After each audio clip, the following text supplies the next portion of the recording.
গরম ভাতের সঙ্গে যদি এরকম বরবটির ভর্তা হয় তাহলে আর কোনো কিছু লাগবে না ভাত খেতে। বরবটিগুলোকে ভালো করে ধুয়ে ছোটো ছোটো পিস করে কেটে নিয়েছি। কড়াইতে খানিকটা জল দিয়ে দিয়েছি। এবার এর মধ্যে কিছুটা লবণ দিয়ে দেবো, দিয়ে বরবটির পিসগুলো এর মধ্যে দিয়ে 2 থেকে 3 মিনিটের জন্য লো আছে একটু ভাপিয়ে নেব। তবে খুব একটা বেশি জল দেওয়া যাবে না, জলটা যেন শুকিয়ে যায়। 2 থেকে 3 মিনিটের জন্য এটা ঢেকে দেবো।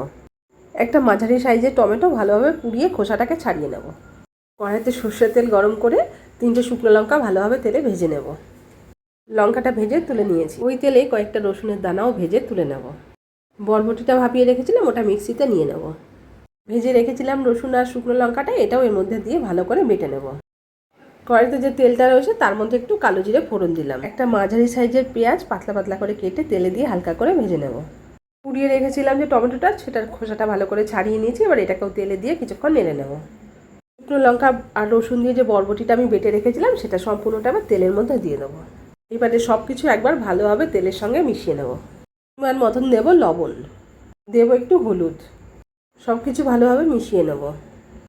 একটু নাড়াচাড়া করার পর দেবো একটু সামান্য চিনি। চিনিটাকে ভালোভাবে মিশিয়ে নিতে হবে, তবে গ্যাসের আঁচটা মিডিয়াম টু লো আঁচে রাখতে হবে। এবারে দেখো, এটা যখন এইভাবে শুকনো শুকনো হয়ে আসবে, কড়াইতে আর লেগে যাবে না, সেই সময় এটাকে বাটিতে তুলে নিতে হবে। এটা আমার একদম রেডি হয়ে গেছে, এবার বাটিতে তুলে নেব। উপর থেকে দিয়ে দেবো একটু কাঁচা সর্ষের তেল। একবার এইভাবে বরবটির ভর্তা করে দেখো, তাহলে আর রান্নাঘরে বেশিক্ষণ সময় কাটাতে হবে না এই গরমে। 1 থালা ভাত এই দিয়েই খাওয়া হয়ে যাবে।